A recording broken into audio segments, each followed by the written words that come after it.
Hey there, everybody. Thank you for joining us on the Political Deep Dive this evening. I am Dave Valente. Thank you once again for joining us. And let's go through a few administrative items before we bring our guest on this evening.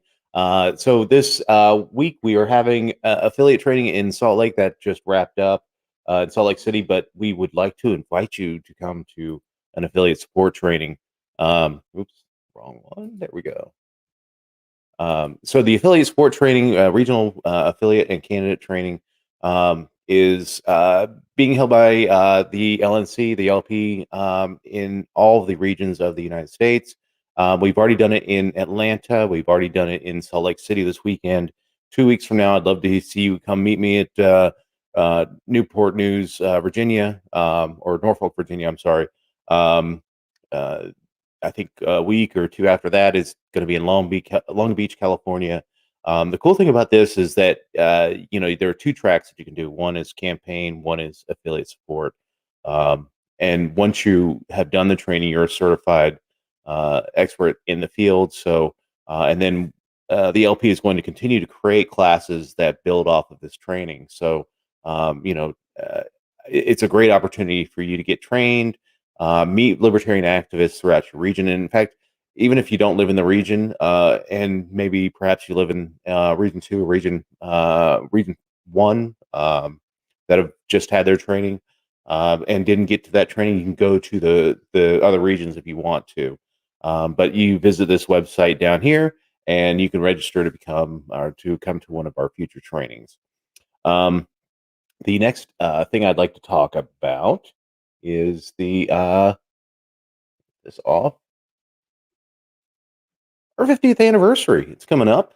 That's going to be August 27th and 28th at the Lake House in Pelican Bay, in the southeastern suburbs of Denver, Colorado.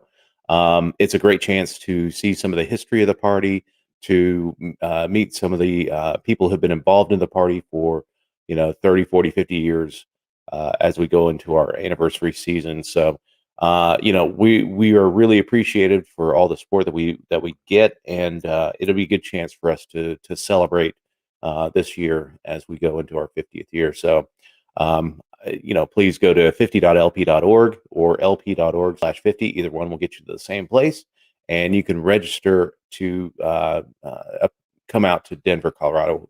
There's 4 hotels that we have in the area that will have shuttle service to the event. So there's plenty of opportunities for you to come out and enjoy time with your fellow libertarians. It's really just a celebration. There's no official business or anything associated with this event. It's just a party for us to celebrate our 50th year. The final piece of information I have before we go into our guest here is the next LNC meeting has been scheduled for September 4th and 5th in Louisville, Kentucky. We had to move the previously scheduled location from Reno, Nevada. We were going to check out the convention site. Unfortunately, that hotel's been booked all the way through October, so we couldn't set up a meeting there. So we've decided to come to Louisville, Kentucky, in the Bluegrass State for the first time ever.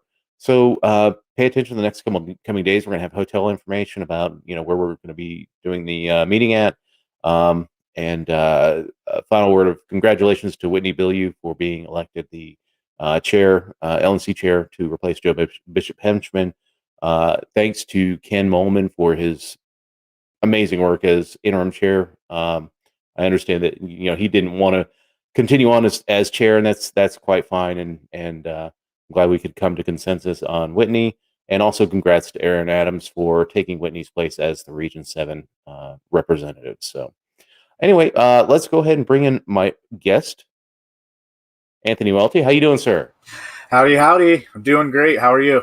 I am doing well. Thank you for joining us tonight. I've been looking forward to it. Buddy. Yeah. So let's talk. You're an accomplished libertarian activist. You have run for office before, state insurance commissioner of Washington State. You set records. You actually got more votes running in this race than Joe Jorgensen and Gary Johnson combined of the last 2 elections, presidential votes. So, and you did things that such as raising a ton of money and doing things that most libertarian campaigns don't do. and I'm looking forward to talking a little bit about that. You've also been Spike Cohen's campaign manager, and did work with him, and you're a state board member and had helped found a county party in Washington State. So you're very accomplished, and we'll get into some of that. So tell us a little bit more about your background, your non-LP stuff that you do.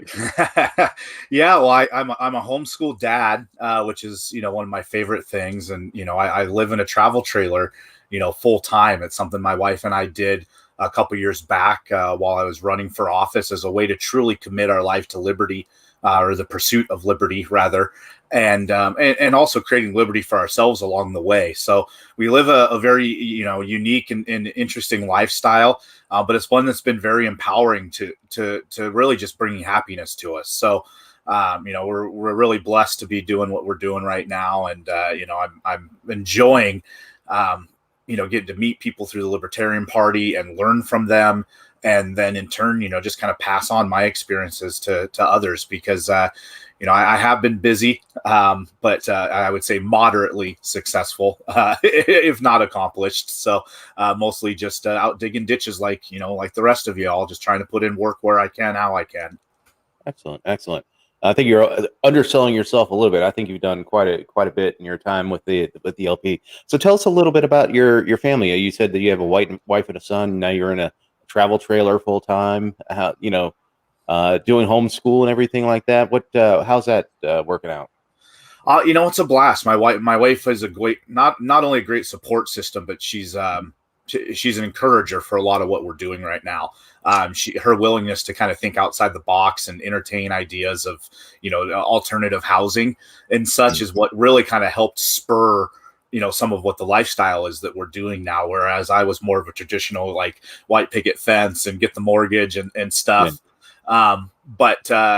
So she really is a catalyst, a lot of this. And, my son Uriah, he's 6 years old. I don't talk about him a lot on social media, which is one of the fun parts about traveling. If you've met me out on the campaign tour, or anywhere out with my family, my family's basically why I do this.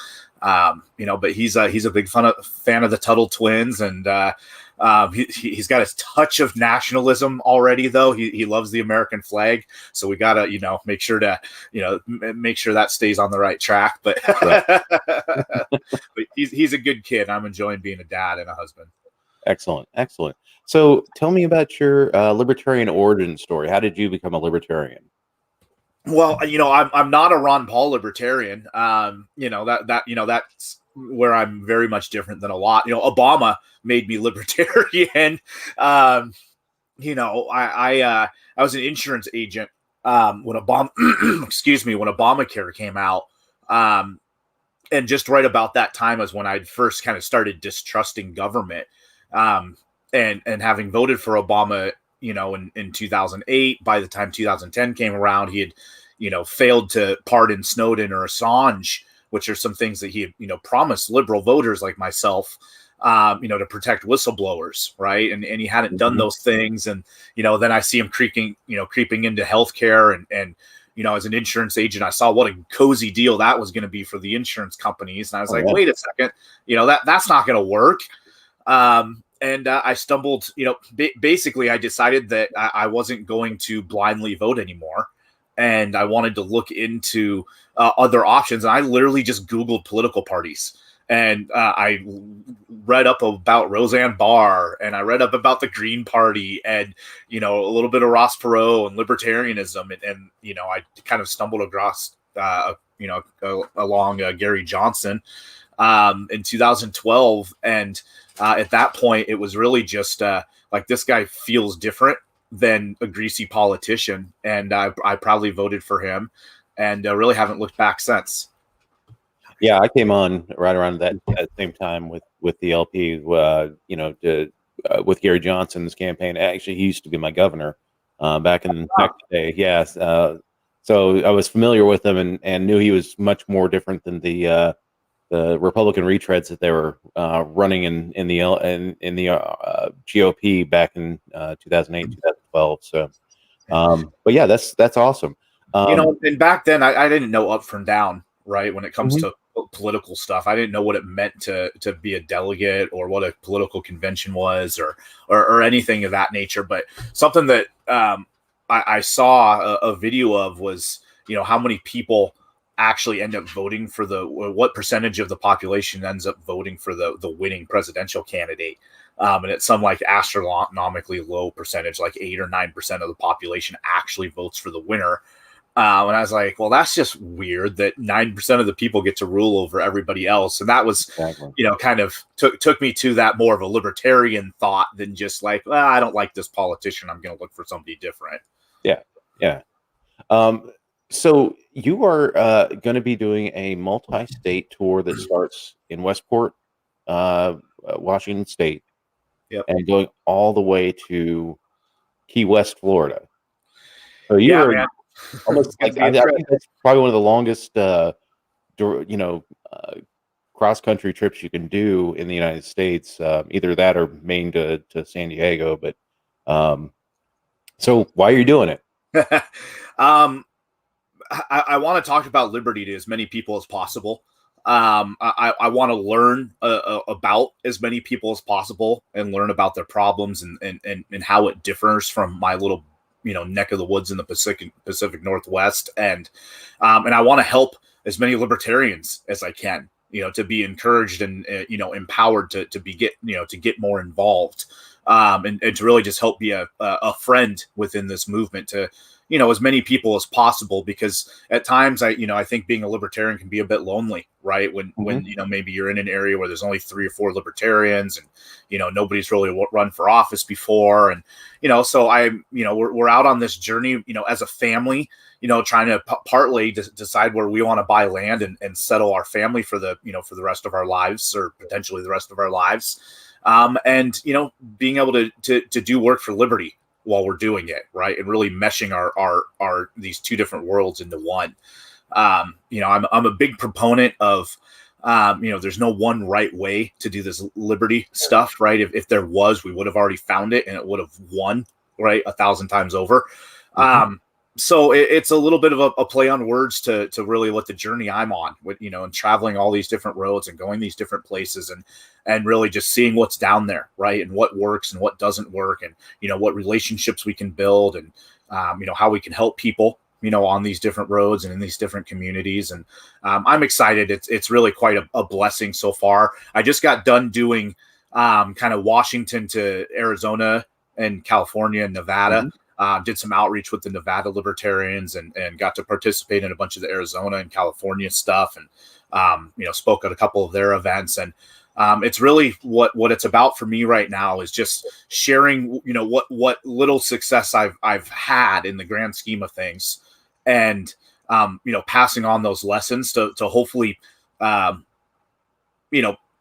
make things a bit easier on people, right? So they can learn from those trials and those failures, and really just to encourage people. We do have a question from Precinct Committeeman Ken Mattis. Will you be appearing anywhere in Illinois? I am coming to Illinois. That's on the schedule. I was hopeful to be in town for the Illinois State Convention, actually. I'm not 100% sure my schedule is going to allow for me to be at that event, but I am going to be there right around it. So I'd love to, meet up with folks. And my website, theroadtoliberty.com, will have my calendar and list of stops, campaign, kind of tour stops. And really, what I want to do is make this tour about you guys, right? What I want to do is come into your communities, your little county chapters, and just show up and help, right? Whether it be doing a sign wave, or some political outreach with you, or talking about libertarianism at a meeting, or doing some coaching on how to grow your county affiliate, or help your candidates. Yeah. I'm coming to your area, and would love to book an event with you. Excellent. So how would they book an event? How do they reach you? There's a spot down there where you can do coaching, and you can kind of click a link, and it'll take you into a candidate training, or speaker, or county affiliate training type contact me button. So there's a really good option on there for that. Yeah, right there. There you go. Go back There it up. is. Well, so you can go up just a little bit more. Boom. There we go. Candidate mentoring. And here's the great thing. We're famous for saying Tan Staffel, but there is free training. Yeah, and I was a corporate trainer for a long time. I used to work for Washington Mutual as a corporate trainer. I helped open a call center in a foreign country, kind of built it from the ground up, training their trading staff and then training their bankers. And my hobby is to coach jujitsu. That's my true passion is jujitsu because uh, it's such a peaceful sport and has really helped me grow in my life. But taking that coaching background and that teaching background and applying it to libertarians, in our efforts, right, growing the infrastructure of this party, right. If you look at the Republican or Democratic parties and their candidates, they've got a plethora of resources, data companies, text banking services, phone banking services, campaign managers, experienced staff members, all across the country. And while a lot of that, I think we would all agree is kind of corrupt and part of the broken system, there is a reality that here in our political party, that we don't have as much experience, right? We don't have as much institutional experience. So I just want to pass on what I've learned as a candidate, as a political activist, and help those that are newer to the movement. And because I like teaching, I like coaching, I like helping. So it's a blessing to me to be able to do this, and we're doing it for free. I'm not trying to charge candidates, candidates that are having a hard time raising money, right? Yeah. I actually want to go in and help them raise money and make phone calls for them and teach them how to do phone calling and help encourage them to be brave to ask for money when maybe they don't feel like they can, and really letting them know it's like, hey, your campaign brings value to these people's lives, and that's why they're willing to donate, so be confident in that. And so I just want to encourage people like that. So that's a lot of what we'll be doing long term. And on the tour, it's more of a, what is it that I could help with on the way, right? Do you want a candidate coaching session, or do you want to talk policy and, dive into some more specific topics? Yeah. So, that's the great thing. I mean, like for me, I know that the hardest thing for me, was that asking for money, whether it is as a campaign, as the candidate yourself or working in a campaign, that was always the hardest thing for me was asking for money. Um, When I worked in the banking industry, I worked in call centers initially. I started off as just literally you called in to transfer money, and I would help you transfer money, right? That's where I got my start. But by the end of it, I was managing the escalation departments where people would be yelling and screaming at you.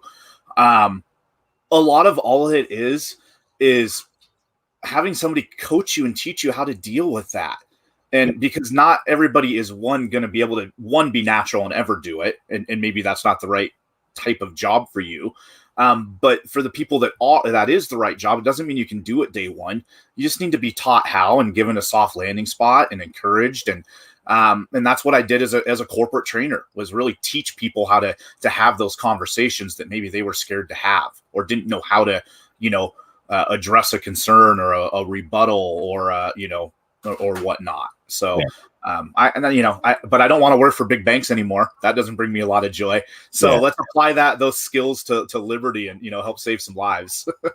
Well, I think that's a very important thing that we're starting to see within libertarian circles is the real push to kind of professionalize our ranks rather than, just, hey, run a campaign and here's the paperwork, fill it out and be on your way. We're starting, the LPs doing their regional training. You're doing what you're doing.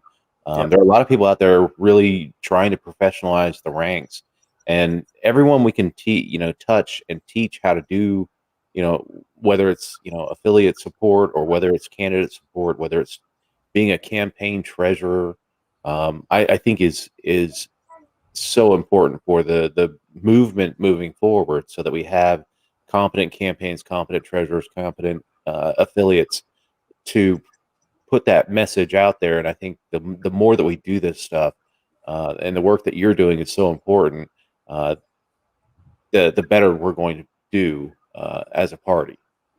Well, there's a lot of reasons why libertarians don't win, right? We've all heard it. We've all, Mhm. probably hurled an insult or two in our time, Sure, right? sure. Even on it, right? Um, the one of the truths of the matter is we just don't have enough.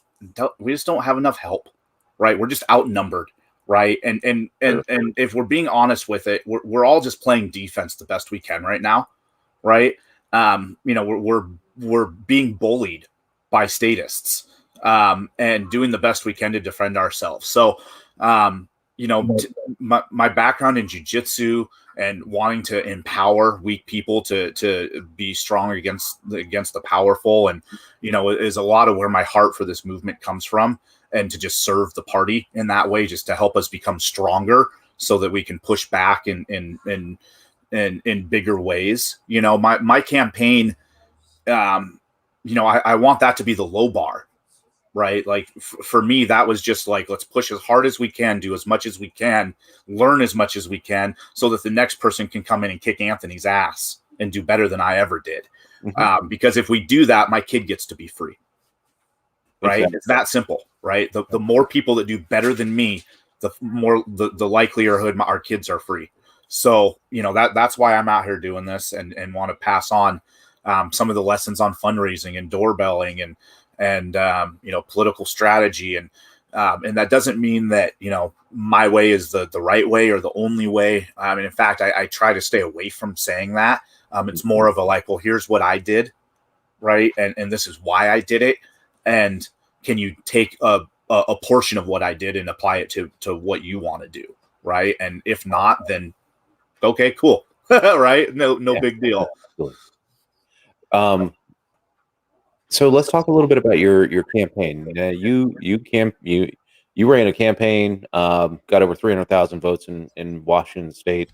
Like I said, more votes than Joe Jorgensen and Gary Johnson in 2016 pulled together in Washington State. So, um, what were your main issues that you're running on in that race? That was for insurance commissioner. Yeah. So I ran for the statewide position, insurance commissioner, and there was a lot of thought that went into it, to deciding that. And for me, my background was in insurance, and so I was credible in that. I can talk insurance inside out and backwards. Is what I did for a career. My wife still does it for a career. So it was a topic that was easy for me to understand the finer points of it, instead of just broad brushed libertarian free market stuff. I could actually get into the nuts and bolts, and also explain it in a way that the average person on the street can understand, and sometimes help them understand why something's hurting them, and they didn't even realize it was hurting them, and then providing a solution to that. So, but I was able to run on a handful of things. I was running against the longest standing career politician in the state. That almost nobody likes career politicians. So Yeah. that one was gifted to me on a silver platter. But I talked about removing tax. I talked about taxation as theft, but I equated it specifically to taxes on insurance and healthcare, and how medical devices are taxed, how medicine is taxed, how doctors and hospitals are taxed, and how light bulbs and bed sheets are taxed, Mm. right? And all of a sudden that macho flash, taxation is theft, which we all like to use from time to time. I was able to use it in a very specific way, and draw a comparison that people would all of a sudden be like, well, no shit, that's theft, right? Why are they taxing the hospital beds that we die in? Yeah. Right. And that was people on the left or in the middle and on the right. I talked about ending certificate of need laws, and then COVID hit. Right. And Yeah. so I was given basically my entire platform was then handed to me on a silver platter and said, hey, look, I told you this was broken, and these are the solutions to it. And oh, look, a couple of them they're already doing. You see how they're getting regulations out of the way and letting things quicken up. Oh, but did you see that customs is holding things back, or the FDA is slowing down testing, right? Mhm. So I just talked healthcare and insurance reform, and I talked about solutions that were not abolish Obamacare, because that's all the Republicans had to offer, or Medicare for all, because that's all the liberals had to offer. So I was able to provide tangible solutions on a day in and day out basis on actual issues in yes, Washington State and all over the country that people valued. I'd leave meetings, little coffee shop meetings with 10 or 15 people, and I'd be helping people save money on their auto insurance on the spot, right? Whether or not I got elected, we helped people. So it was really a great experience. That's awesome. Like you mentioned, in the middle of it, you are suddenly hit with the pandemic, and it does hand you some great campaign issues. You're big on medical freedom, so tell me what does that mean to you? Yeah, well, I mean, during the lockdowns and stuff, I actually didn't even talk about COVID or vaccines or anything, because it was that was such like low hanging fruit. I wanted to get into the grittier stuff. I let the Republicans complain about some of that kind of stuff. But, post COVID here with, the vaccine passports and a lot of that stuff coming to fruition, I have transitioned to really pushing back against that stuff very heavily, because there are already, medical, erosions of our medical freedom all over the country, sure. From, what kind of medicine you can and can't take, right? The taxes that you pay on that, having to get a prescription, right, and get permission, right? That's part of medical freedom. Licensing for doctors, right? The state, threatens medical doctors, with license review boards and stuff if they don't toe the line of whatever the government's chosen issue of the year is, right? They've revoked medical licenses for people that maybe seek alternative medicine, right, or methods. And with the pushing of vaccine passports, we're seeing in France where they're basically saying, no, you have to, by law, you have to show your papers to go into buy movie tickets or and such. And so for me, this erosion of freedom in all aspects of our health, right? The thing that should be really basic, like freedoms, right? The idea that, how you take care of yourself is really your business and nobody else's, right? It's not just about vaccines or doctor's licenses. It's really about the whole issue and how it's all tied into each other. And I think libertarians, we have a huge opportunity here to set ourselves apart and really paint the bolder picture, or the broader picture of how all this is interwoven into one another and how one issue leads to the next. Because we all know that the Democrats and Republicans are going to just pick and choose, their side of it, right? That like the whole my body, my choice thing for the Democrats and stuff, and then the Republicans are hate that, but now they want their medical freedom, but they want to check your if you have a dick and balls or boobs to for what bathroom you go into, right? Like both sides here are picking and choosing how they're eroding medical freedom and privacy, just basic privacy to it's none of your fucking business. And that's a scary thing that people that our messaging should definitely be highlighting is how powerful the government is to affect the erosions of your liberty. Like, they talk about how if you don't get the vaccine, perhaps review the passport, or if a doctor rebels against doing procedures or is doing procedures, they could take away licenses. I mean, it's not just the professionals; it is everyday people are going to get impacted by these things. Well, and people are seeing it now. So the scary stuff we used to talk about, right? Of a libertarian 5 years ago said, hey, we should, probably abolish medical licensing. It shouldn't be up to the government who gets to be a doctor or doesn't get to be a doctor. Now all of a sudden sees the state of California, taking away medical licenses, right? Depending on how they treat patients. And and how the doctors are being forced to put masks on, and how many patients they can see, or worse, what type of services they can provide.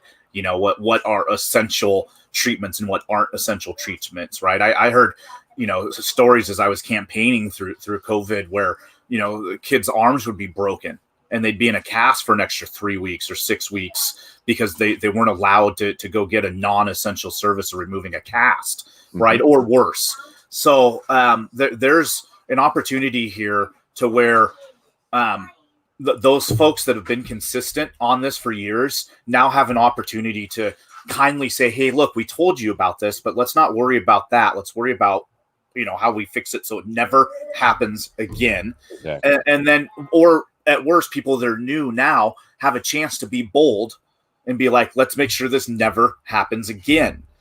Because it should never happen again, and we shouldn't ever take a stance of anything short. And Spike Cohen used a term when I was his tour manager. I heard this term over and over, and it's really stuck with me. He used the term the lever of power, and that's what a business license is, right? It's a lever of power, right? It's a control point that they're using over the lives of peaceful people to say what kind of work you can do. And if they don't have that control point, they can't deem you essential or non-essential because you haven't given them that authority. When you sign a business license, you're being coerced, of course, but you're essentially saying, okay, I'll follow your rules, right?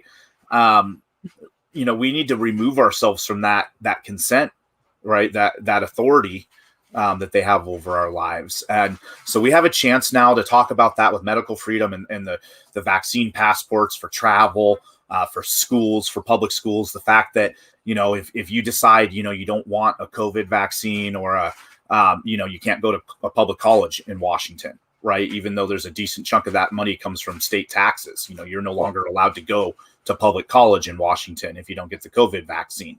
Right. And so the Washington party's thankfully been bold on this and said, hey, these things aren't right. That power shouldn't exist.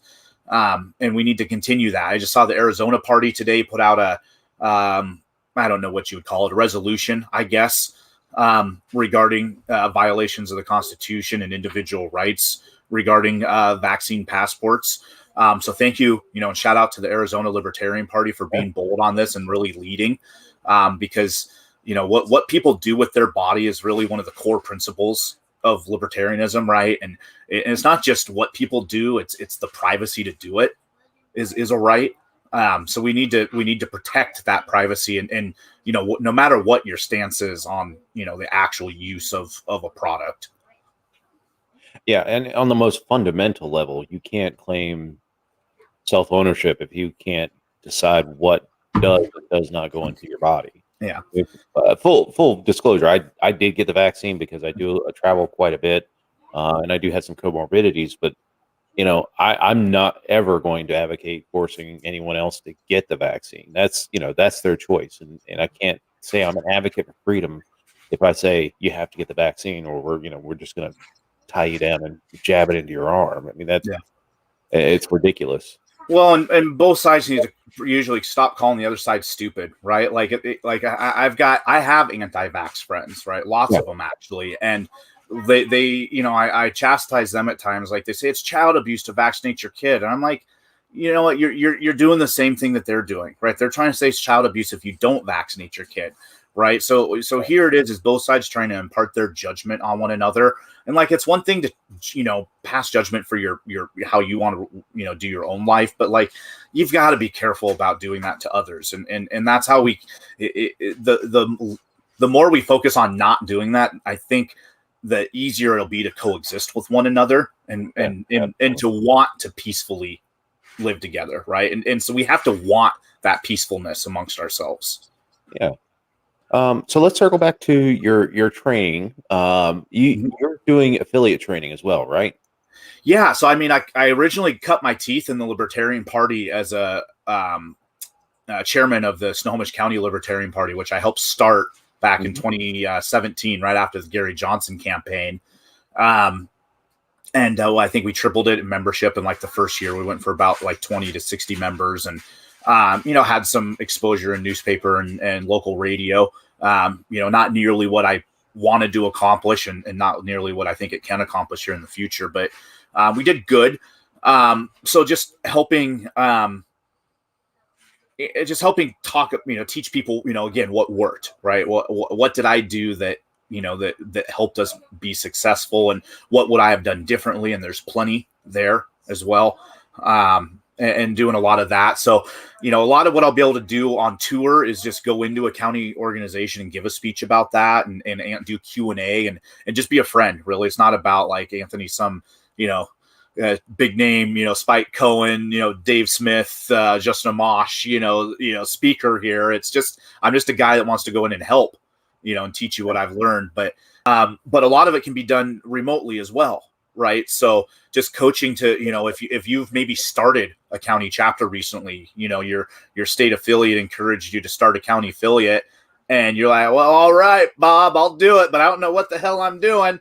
I'm happy to be on the phone with you. Right. And to, help you, hold your hand through it, because if I'd had a little more of that, maybe we could have done more too. So sure. I mean, actually, we just had our first convention this weekend for my local affiliate that we started here in the Eastern Panhandle. So awesome! Congratulations! Yeah. So, and I always say, when attend libertarian events, win libertarian prizes, and those prizes are jobs and responsibilities. Yep.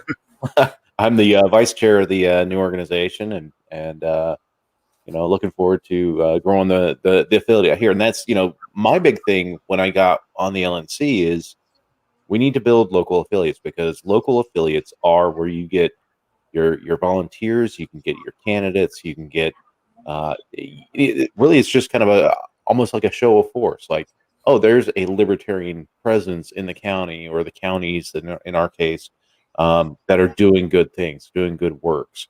And seeing us do volunteer efforts to sell the idea of voluntarism, actually sells the message of liberty, that maybe we're not handing out palm cards or anything, but we're doing the stuff that is libertarian. And that's awesome. For me, being on the affiliate support committee, it's just how do we get more affiliates in the LP? That's, to me, the greatest thing that we can do for our long-term success is to form affiliates. So if you're out there listening and you don't have a local affiliate, reach out to me, reach out to Anthony, and we'll help you start one.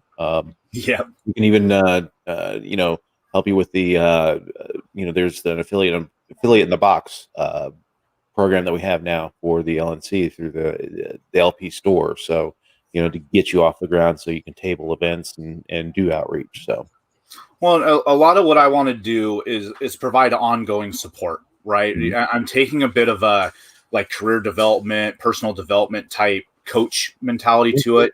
And instead of being on the board, right, or being the manager of a candidate, right, is to rather just be an ongoing support and just be there to field questions and to provide advice on a weekly basis. So I'm creating these kind of 6-month training packages that are less hand you a book and tell you how to do it, and more like, let's be here for you and get you through it, and get you from A to Z, or, maybe A to D, or, whatever it is you're trying to accomplish, so that you can, get a couple wins under your belt, so you can feel good about what you're doing. So you can, find a couple, 5 or 6 other people, so you don't have to be the one person doing everything. So you can go to the website, theroadtoliberty.com, and you can click that and schedule a consultation, so to speak.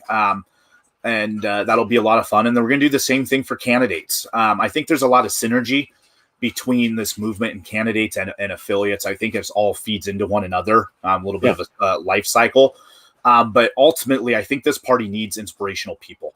I think inspirational people are going to bring others in, going to get them committed to doing things and to wanting to show up, because political activism is often not fun. It's often an arena that you would otherwise not be in if you had what you wanted. So being inspired is a way to actually get people to show up. And once the campaign's over, helping keep those people in the party, right, and getting them committed, helping them find their next project to help, right. So a lot of what I'll be doing now with my candidates, that I hope to be working with, is pivoting some of the resources I created through my campaign and handing it to them, right? Giving the people that supported me, other local candidates to support, things like text banking or phone banking. You could, help a candidate in a different state, right? And with that type of thing, or if you're good at graphics, you're right, you can help somebody in another state. So there's so much help, the idea of helping one another that we could be doing right now, and just sharing our resources and our time and our energy, and just really, I think empowering one another is going to be a huge component of maximizing our efforts, right? Yeah. With what little we have, we need to make as big a splash as possible. Yeah, it would be nice to get some kind of, one-stop shop that, says, if I'm looking for a graphic designer, or I'm looking for a speech writer, or I'm looking for whatever I need for my campaign or for my affiliate, you can go and plug it in, and you get a recommendation of 5 or 10 people. Yeah. It's like a Angie's list of LP activists, Yeah, and I think there's a few things out there like that already. I think some of the professionalism you talked about earlier, I think, that doesn't always mean suit and tie people. So there are some of you that are like, fuck professionalism, right? Like, yeah, I get it. We can go be audacious. We can say fuck the state and, wave your dildos, whatever the hell. I don't care. But what we can do is we can, professionalize the efforts that we're doing, right? And how we're attacking it. We need hundreds and hundreds of paid staff members all over the country. I'm talking county chapter, state affiliates, candidates, right? We need to be fundraising enough to pay those people, to bring them in.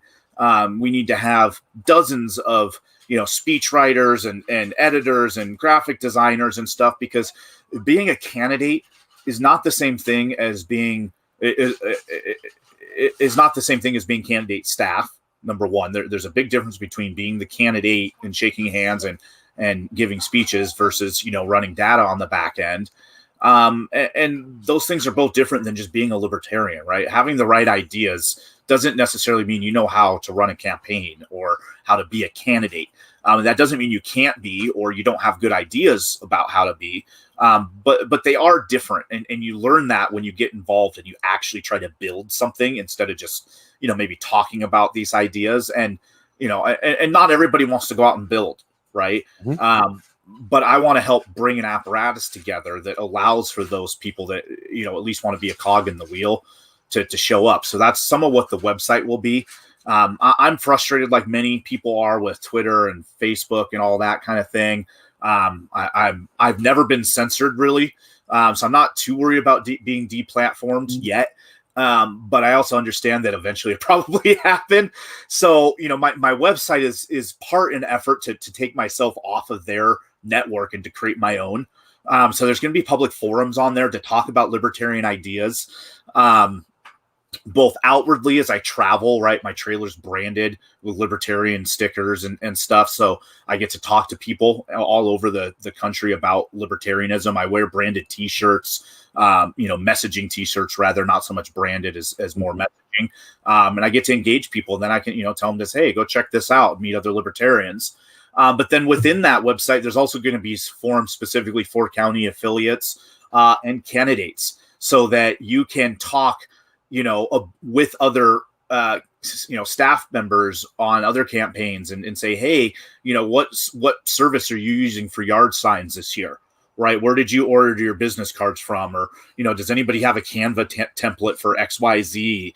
And to really just provide a platform for people to get together and offer help to one another.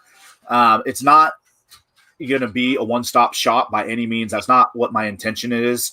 My goal is to just offer another resource and another way for people to connect. And, hopefully it'll do good. Sure.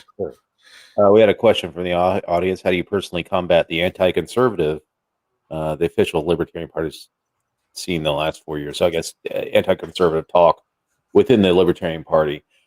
I just make sure I'm as equally anti-government across the board as humanly possible, so at least it doesn't seem like I'm being hypocritical and just picking one side over the other.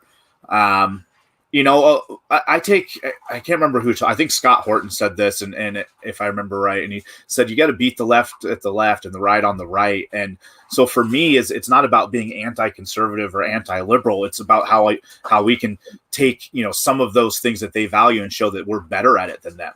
Right. That's what I did with my campaign for insurance commissioner. I'd go into Republican meetings and they'd say, "Hey, Anthony, why aren't you running as a Republican?" And I'll be like, "Well, you guys haven't done anything to fix healthcare over the last 40 years. So this is what I'm going to do. And, you're welcome to vote for me if you think these ideas are going to make your life better." So it was less about being anti-conservative as it was, pro my ideas.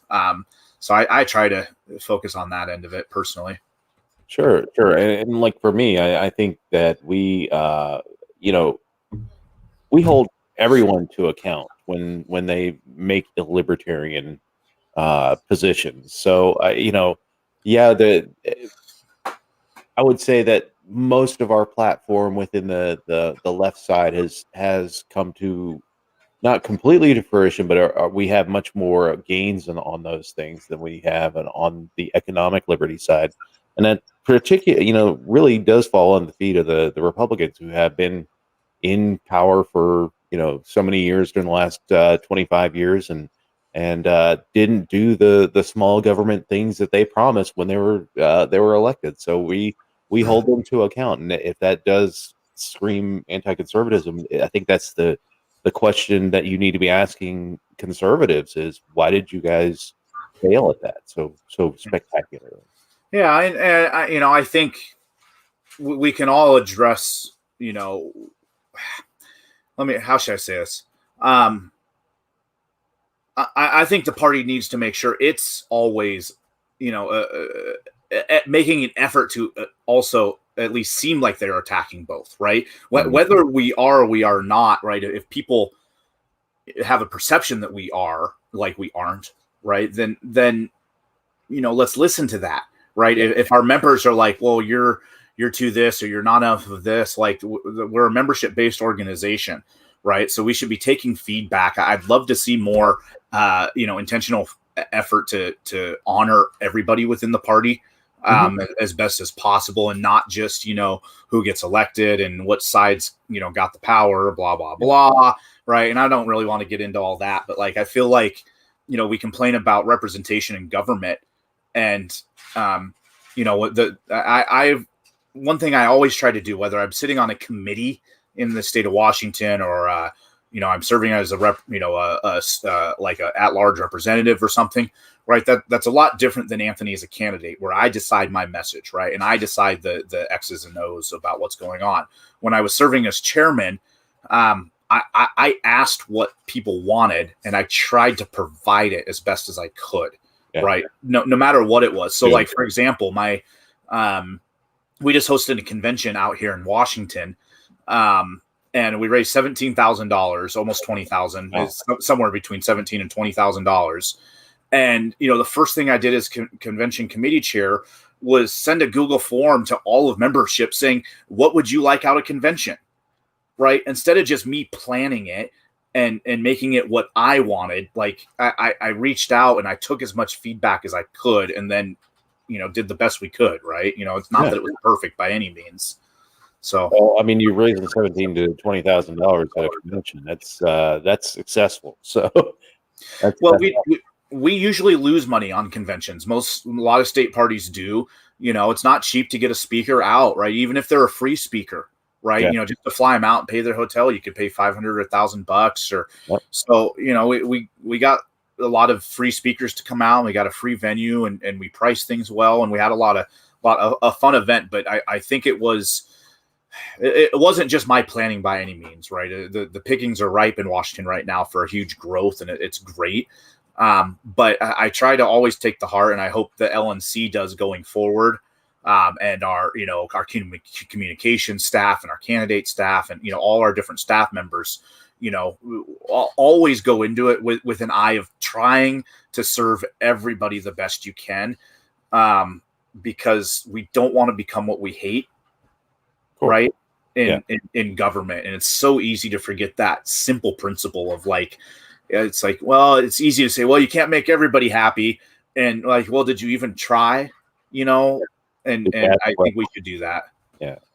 Yeah. Did you ask the questions? Did you reach out? Yeah. I mean, those are simple things that you can do to you're not gonna yeah, you won't always make people happy, but the more effort you make in trying to do it, the better you're going to be. Yeah, and I'm not talking about votes, right? Yeah. Sometimes like it is that is what it is, right? Like it's a yay or a nay, and you know whatever. But just the overall mentality of like make sure that we're serving and serving and serving here within this party, because I think when we do that, it's more peaceful. And when we do it on a mission, which is why I'm doing this tour right now, and this this specific effort to teach and to coach. Um, is I think when we have a mission, we're not arguing as much with one another. Hmm. We're not as angry, right? We're all focused and we have a goal, right? And we get a lot done, Yeah. and there's a lot of prosperity involved in those efforts. So, if you're looking for some prosperity in your libertarian life, and you want to help me on my tour and help with some planning, and I could use volunteers here too, just like a campaign, right? It's a lot of work running a tour and doing outreach. Or if you just want to bring me into your county or your state affiliate for some coaching, or maybe you've got a candidate that you really support and you're like, man, this John guy over here in Indiana is a great candidate that, if John could get some extra help, right, John could do great things, right? Get me connected to those people. I'm doing all this for free for the county affiliates and candidates and stuff, because I want to help this movement. I am done letting letting any ounce of freedom pass me, get stolen, if at all possible. I'm going to push back as hard as I can for as long as I can. My wife is 100% bought into this. This is the life that we're going to live for the foreseeable future. So help me help you, and let's get some events booked. The website's also we're doing t-shirts and stuff to help pay for some gas and things like that, because again I do this full time now. So buy yourself a libertarian t-shirt, or an End the Fed t-shirt, or a libertarian water bottle, or whatnot. There's some vinyl graphics and stuff on there, and there's also a donate button.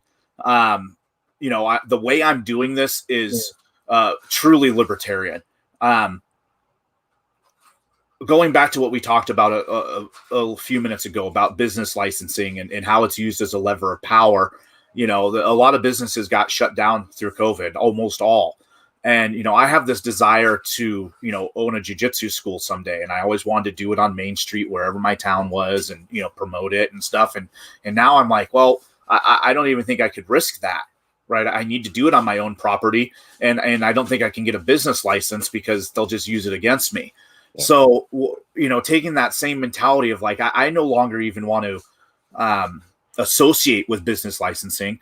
I'm not starting a consulting business here. I'm not a for-hire consultant. I'm a volunteer.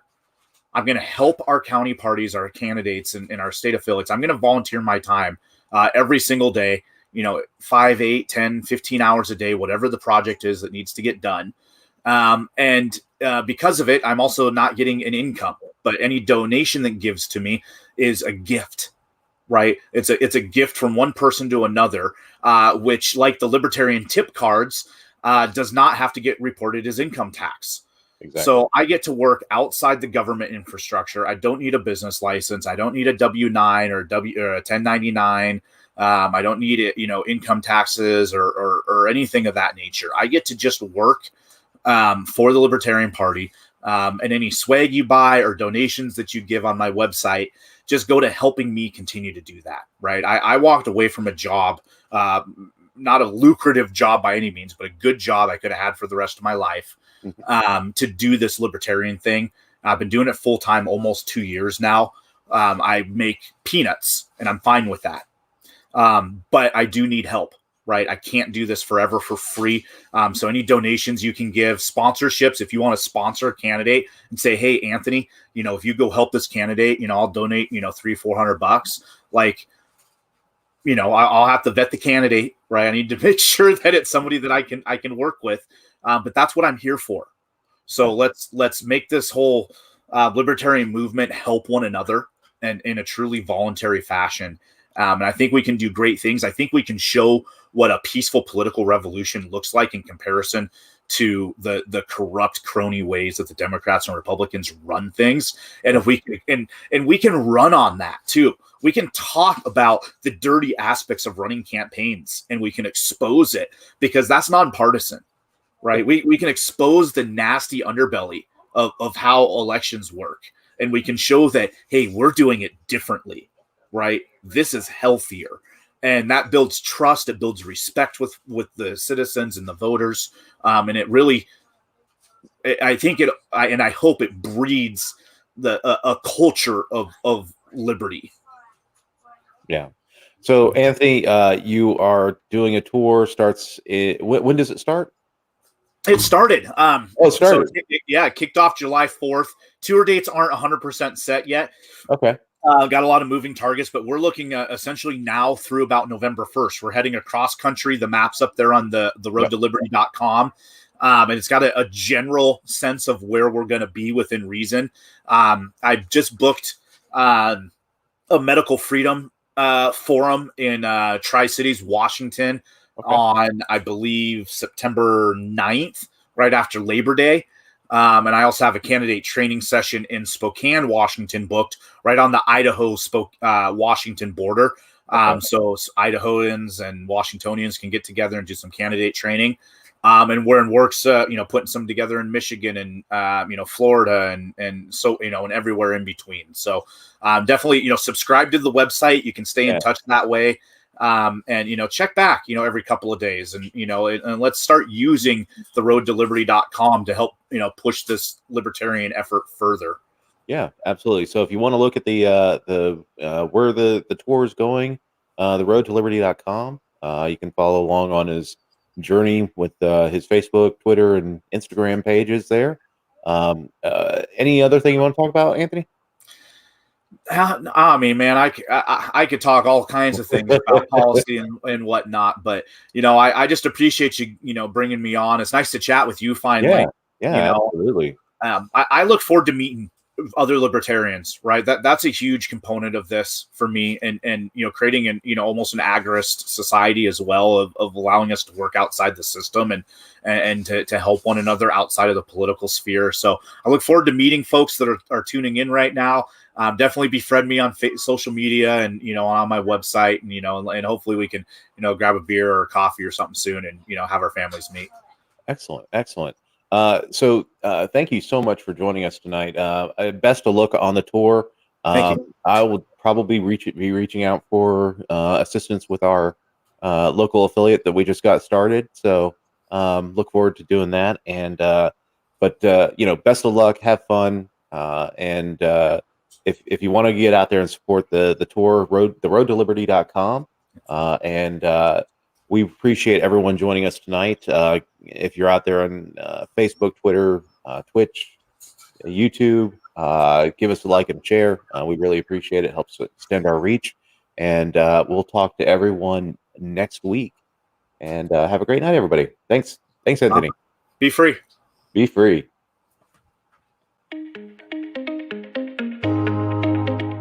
Thank you for joining us on the Political Deep Dive. We air every Sunday night at 8 p.m. Eastern.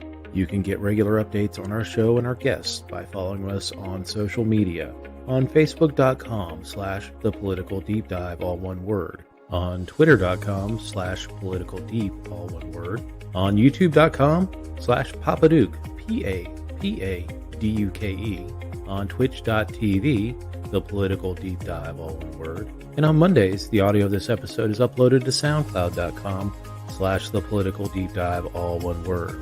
And you can join in on the fun on Instagram.com/The Political Deep Dive, all one word. The best way to support the Liberty Movement is to join the Libertarian Party at lp.org. Give us a like, a share, and a subscribe on whatever platform you're watching from. It helps extend our reach, and we greatly appreciate it. We look forward to seeing you next Sunday night at 8 p.m. Eastern.